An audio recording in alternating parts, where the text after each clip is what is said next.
नमस्कार, आपका स्वागत है बंधु कोचिंग क्लास में। और आज के इस वीडियो में हम बात करेंगे मालवा का पठार। इससे पहले हमने बात कर ली है मध्य भारत के पठार के बारे में, और साथ ही साथ उससे पहले बताया गया है कि कौन सा पठार कहाँ पर स्थित है, उनकी क्या स्थिति है और विशेषता क्या है, ये सभी बात कर चुके हम। जिस प्रकार से हम पहले से पढ़ते आ रहे हैं उसी प्रकार से आज भी मैं आपके लिए इस पठार से जितने भी प्रश्न पिछले एग्जाम में पूछे गए हैं उन्हीं को लेकर आया हूँ, और साथ ही साथ इसी से संबंधित जो प्रश्न पूछे जा सकते हैं इस टॉपिक को पूरा कंप्लीट करते हैं। चलिए शुरू करते हैं। देखिए, सबसे पहले हम बात कर लेते हैं कि प्रश्न कौन कौन से पूछे गए थे। सबसे पहला प्रश्न है, मध्य प्रदेश का सबसे बड़ा पठार कौन सा है। ठीक है, इसी पठार के बारे में हम बात करेंगे, मालवा का पठार है। दूसरी बात करेंगे कि कर्क रेखा किस जिले से होकर गुजरती है। तो यहाँ पर मालवा के पठार से 9 जिले होकर गुजरते हैं कर्क रेखा से। तो उन्हीं जिलों को हम पढ़ेंगे कौन कौन से जिले हैं। ठीक है, लेकिन ये प्रश्न आया था कब? पटवारी 2016 में, और ये वाला एमपी कांस्टेबल 2016 में पूछा गया था। बात करते हैं अगला, तो मालवा का पठार कौन कौन सी नदी, मालवा के पठार को कौन कौन सी नदी जल का विभाजन कार्य करती है। ठीक है, ये सब प्रश्न पूछा गया था, ग्रुप 4 में पूछा गया था। और इसका आंसर रहता है नर्मदा और चंबल के बीच में मालवा का पठार है, इसलिए मालवा का पठार दो नदियों का जल को अलग अलग करता है। मालवा का पठार का विस्तार कहाँ से कहाँ तक है। ठीक है, इसका मैं विस्तार आपको बताऊंगा, वीडियो में बनाए रहेंगे। अरावली पर्वत से विंध्य पर्वत तक के बीच में इसका विस्तार है मालवा का पठार। ठीक है, मालवा के पठार की जलवायु किस प्रकार की है। तो यहाँ पर जलवायु कैसी है, तो समशीतोष्ण जलवायु मालवा के पठार की जलवायु है। ठीक, अगला प्रश्न है, मालवा के पठार में सबसे अधिक गर्मी किस माह में पड़ती है। यह भी प्रश्न पूछा गया था, कब? डेयरी फेडरेशन 2016 में पूछा गया था, और यह मई माह में गिरती है सबसे अधिक गर्मी। ठीक, ये सारे के सारे प्रश्न जो पूछे जा सकते हैं, तो क्या इससे संबंधित तो इस टॉपिक को हम पूरा कवर कर लेते हैं, तो हमसे कैसे भी प्रश्न पूछे जा सकते हैं उन्हें हल कर सकते हैं। बढ़ते हैं आगे, तो इन प्रश्नों को अगर आप उतारना चाहें तो वीडियो को रोककर उतार सकते हैं। ये हम पढ़ रहे हैं क्या है, मालवा का पठार। मालवा के पठार की बात करते हैं, इसका विस्तार क्या है और कहां कहां तक यह फैला हुआ है, इसके बारे में हम बात करेंगे। सबसे पहले वीडियो में आपको बताया गया है कि कहां पर है मालवा का पठार। अभी भी देख लीजिए, इस प्रकार से आप मैप बना लीजिए, मैप दिखा एमपी के मैप में मालवा का पठार कहां पर स्थित है। हमने बात करी थी सबसे ऊपर वाला हिस्सा है यहाँ पर, यह है मध्य भारत का पठार। अभी मैं थोड़ा सा इसके बारे में चर्चा कर लेता हूँ। ये क्या है, मध्य भारत का पठार, और इसके बाद में ये वाला हिस्सा है, ये बुंदेलखंड का पठार। ठीक है, ये क्या है, बुंदेलखंड का पठार। ठीक, इसके बाद में हम बात करते हैं, तो यह रीवा पन्ना का पठार है। ये कौन सा? रीवा पन्ना का पठार है, रीवा पन्ना का पठार है। ठीक, इसी प्रकार से यहाँ पर हम बात करते हैं, तो ये वाला हिस्सा मालवा का है। ठीक है, मालवा का है, लेकिन यहाँ पर इस प्रकार से ये है बघेलखंड आ जाता है। ये कौन सा? बघेलखंड आ जाता है, बघेलखंड का पठार। और नीचे वाला हिस्सा ये सतपुड़ा मेकल श्रेणी, सतपुड़ा मेकल श्रेणी, ये आसपास के क्षेत्र है मालवा के पठार। ठीक है, और बीच में यहाँ पर आता है ये मालवा का पठार। मालवा का पठार, मालवा का पठार किसका भाग है? ये मालवा का पठार मध्य उच्च प्रदेश का भाग है, मध्य उच्च प्रदेश का भाग है, क्योंकि मध्य उच्च प्रदेश के 5 भाग है। ठीक है, मध्य भारत का पठार, बुंदेलखंड का, और रीवा पन्ना पठार और मालवा पठार, और ये यहीं पर स्थित है नर्मदा सोन घाटी।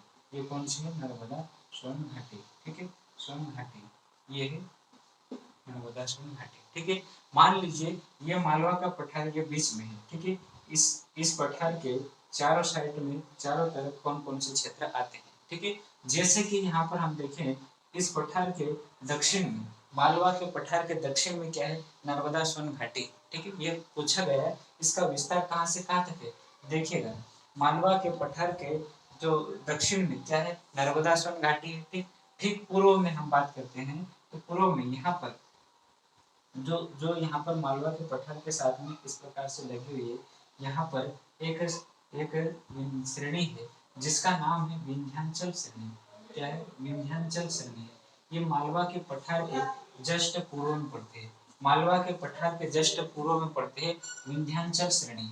ठीक है, दक्षिण में कौन से? मालवा के पठार के दक्षिण में नर्मदा सोन घाटी, पूर्व में क्या है विंध्याचल पर्वत श्रेणी है। ठीक है, ठीक उसी प्रकार से हम बात करते हैं तो मालवा के पठार के उत्तर में, मालवा के पठार के उत्तर में यहाँ पर ये क्या है मध्य भारत का पठार, उत्तर में क्या है मध्य भारत का पठार है। ठीक उसी प्रकार से हम बात करते हैं तो पश्चिम में बात करें तो पश्चिम में यहाँ पर जो राजस्थान की एक पर्वत श्रृंखला है जिसका नाम है अरावली पर्वत श्रृंखला। ये कौन सा है अरावली पर्वत श्रृंखला, अरावली पर्वत श्रृंखला। ये कहाँ पर स्थित है राजस्थान और मध्य प्रदेश की बाउंड्री से लगा हुआ है। ठीक है, तो ये हमने चारों दिशा में इस मालवा के पठार से लगे हुए क्षेत्र को हमने देखा। क्या क्या देखा कि उत्तर में मध्य भारत का पठार और दक्षिण में हम बात करें नर्मदा सोन घाटी, पश्चिम में अरावली पर्वत और इधर देखें पूर्व में तो विंध्याचल पर्वत श्रेणी लगी हुई है मालवा के पठार से।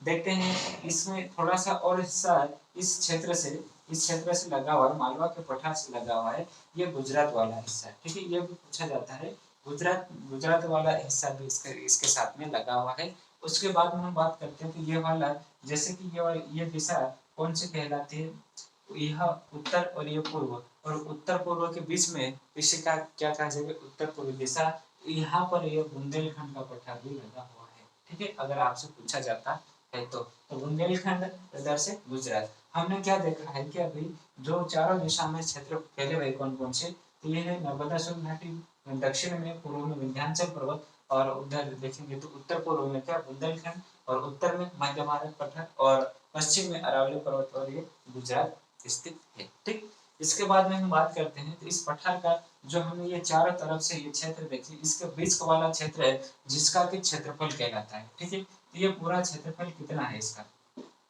पूरा क्षेत्रफल है 88,222 वर्ग किलोमीटर है।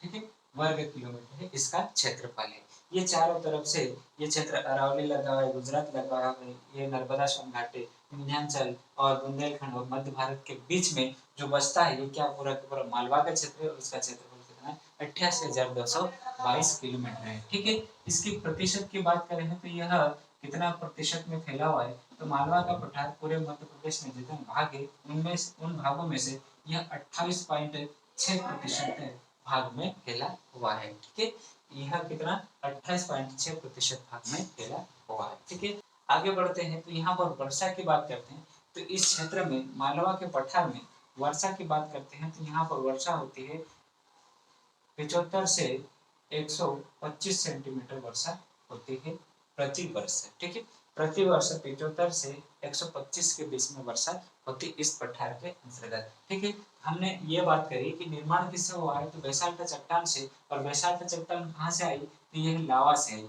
लावा कहाँ से आता है तो लावा की बात करें तो ज्वालामुखी के द्वारा जो लावा उत्पन्न होता है वह ठंडा होने के बाद में क्या बनी है बेसाल्ट चट्टान, और इस बेसाल्ट चट्टान से बनती है काली मिट्टी। ठीक है, तो यह पूरा की पूरा मालवा काली मिट्टी से घिरा हुआ है, और यहाँ पर अनेक प्रकार की फसलें जैसे कि गेहूं और कपास ये चीजें सभी फसल यहाँ पर सबसे अधिक उत्पादन होता है। ठीक, बढ़ते हैं आगे तो हमने क्या क्या बात करी कि पश्चिम में क्या है अरावली पर्वत है, और इन सब के बीच में इसका क्षेत्रफल कितना है 88,222 किलोमीटर, और प्रतिशत की बात करें तो 28.6% है। ठीक है, और भी आगे हम बात करते हैं, इसको थोड़ा सा आप उतारना चाहे तो उतार सकते हैं।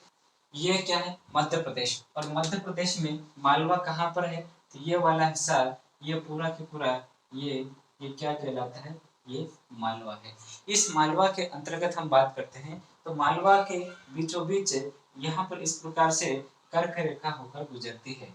ठीक है, कर्क रेखा होकर गुजरती है मालवा के बीचों बीच है। यहाँ पर कौन कौन से जिले आते हैं, देखिए कर्क रेखा मध्य प्रदेश में 14 जिलों से होकर गुजरती है, लेकिन हमने बात करी थी अभी प्रश्न में पूछा गया था पिछले एग्जाम में, उसमें कौन सा जिला आता है ये पूछा गया था।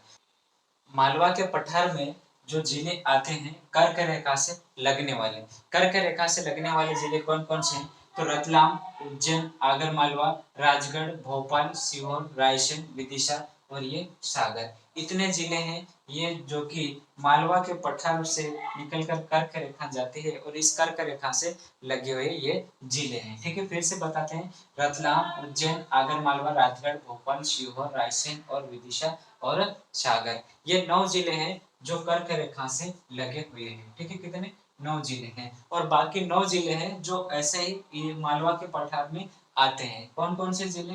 देखिए जैसे कि यहाँ पर सबसे ऊपर वाला नीमच और ये क्या है मंदसौर, और इधर से देखेंगे तो गुना और ये अशोकनगर। ठीक है, गुना और अशोकनगर ये मालवा के पठार के अंतर्गत आते हैं। इधर से हम देखेंगे यहाँ नीचे तो धार, झाबुआ, अलीराजपुर, 3 जिले धार, झाबुआ और ये अलीराजपुर। ठीक है, और इंदौर और ये देवास, ये इतने जिले हैं जो कि कहाँ पर लगे हुए हैं? मालवा के पठार के अंतर्गत आते हैं। अगर आपसे प्रश्न पूछा जाता है कि कौन कौन से जिले आते हैं तो इनका ध्यान रखेगा, नीमच, मंदसौर और इधर धार, झाबुआ, अलीराजपुर और इंदौर, देवास और गुना, अशोकनगर, और बाकी यह जिले रतलाम, उज्जैन है। इसकी ट्रिक मैंने बनाई हुई है। ठीक है, उसको अगर आप देखना चाहे तो पिछले वीडियो में बता गई है। कर्क रेखा के बारे में पूरा बताए कौन कौन से जिले आते हैं। कर्क रेखा यह 14 जिलों से होकर जाते हैं, मध्य प्रदेश के 14 जिलों से। ये रतलाम, उज्जैन, आगर मालवा, राजगढ़, भोपाल, शिवहर, रायसेन, विदिशा और सागर, सागर के बाद में दमोह आता है और कटनी आता है और उमरिया और शहडोल, ये जिले सारे के सारे जबलपुर साइड आते हैं